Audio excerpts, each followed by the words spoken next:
ഒന്ന് കുത്തിക്കൊടു കുടുംബാറ്റി. കൊയ്ത്ത് കഴിഞ്ഞ് പലിശയും ചേർത്ത് കടലിലേക്ക് വരാം. ആദ്യം ഞാനേറ്റ് ഒന്ന് കുത്തിക്കൊടു എഞ്ചി വാ.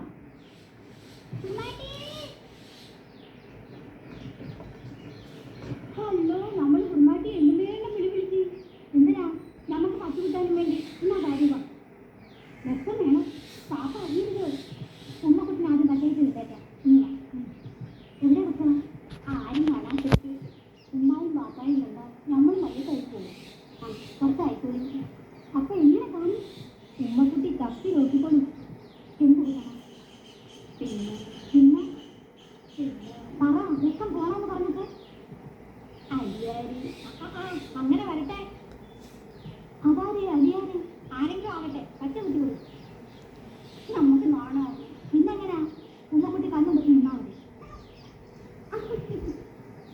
കുളിന്ന് തൊടാതെ നീ വേലപ്പാ അനുഭവം ചെയ്യും.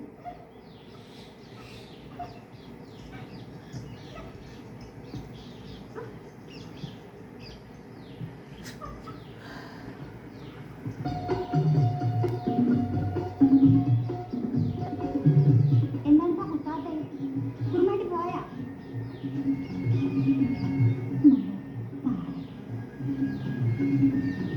അതിനെങ്കിലും കുത്തിയില്ലല്ലോ ആളെ. അതൊക്കെ ഇരിക്കട്ടെ. ഇനിയിപ്പോ ഉള്ള കാര്യങ്ങൾ തുറന്നു ചോദിക്കാം. രാഘവനായി ഇവിടുന്ന് പോണോന്ന് കേട്ടോണ്ട് ചോദിക്കാം. എങ്ങോട്ടാ പോവുക? അങ്ങനെയൊന്നുമില്ല, എങ്ങോട്ടേക്കെങ്കിലും പോണം. അപ്പൊ പിന്നെ വീട്ടിലേക്കില്ലേ? അപ്പോ അവിടെ ആയിരിക്കും.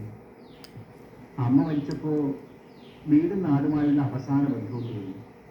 എന്നാ പിന്നെ രാഘവനായിക്കടെ ഇവിടെ അങ്ങോട്ട് പോയാലെന്താ? അത് ഞങ്ങൾക്കൊരു സഹായമാണ്. സഹായത്തിന് പകരം ഞാനൊരു ഭാരമായാലോ? അതൊരിക്കലും ആവില്ല, തീർച്ച. ഭാരം അയച്ചാലും ഞങ്ങൾ കഴിക്കും. എന്താ? എനിക്കൊന്നും പറയാനില്ല.